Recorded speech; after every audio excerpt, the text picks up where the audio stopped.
పుట్టక మునుపుదా మర్మమరయా మేనుగలిగుండు వేళను మరియునరయా మేనుచను మీదగను వాడే మర్మయోగి కల్పనాతీత యోగాత్మ కేవలాత్మా. మేను బుట్టక మునుపుదా మర్మమరయా మేను గలిగుండు వేళను మరియు నరయా మేను చను మీదగను వాడే మర్మయోగి కల్పనాతీత యోగాత్మ కేవలాత్మా. జయ గురుదేవా. శ్రీ గురు బాలరామస్వాముల వారిచే విరచితమైన కేవలాత్మ శతకము. ఈరోజు 16వ గీత పద్యం. తాను ఎవరు, తనది ఏది, తన్ను తెలియకుండా తాననా అది పరిష్కారం కాదు అని తెలియజేసి దీనిలో చెప్తున్నారు. మేను బుట్టక మునుపుదా మర్మమరయా. ఈ దేహము అనేది రాకపూర్వము, దేహి దేహముల ద్వంద్వముగా రాకపూర్వము. దాని యొక్క మర్మము తెలియాలి. ఎలా ఇది? నేను అరుదించిన పిమ్మట, నాకు ఊహ వచ్చిన పిమ్మట, నేను సర్వాన్ని గుర్తిరిగిన మీద నేనెవరో నాకు తెలుస్తూ ఉన్నది. ఏమని?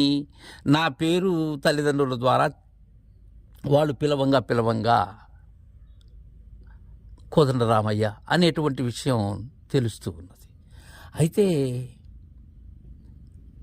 ఇతరమైన ద్వారా నన్ను నేను గుర్తిరుగుతున్నాను, కానీ నిజంగా నా నిజమేది?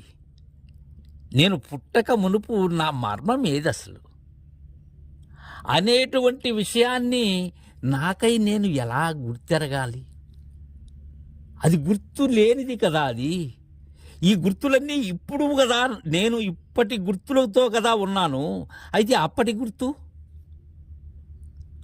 గుర్తు తెలుసుకోవటమే పరిపూర్ణ బోధ.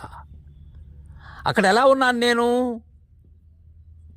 ఎవరి ద్వారా తెలుసుకున్నాను, అక్కడ ఎలా ఉన్నానని అవ్యక్తంగా ఉన్నాను. నేను లేనా అంటే లేకుండా లేను, ఉన్నాను. శాశ్వతమైనటువంటి రూపంలో ఉన్నాను. నేను సనాతనంగా ఉన్నాను. అచలమై చలనమై వచ్చాను. ఆ మర్మాన్ని తెలుసుకోవాలి. అదే మూల ప్రకృతి గుట్టది.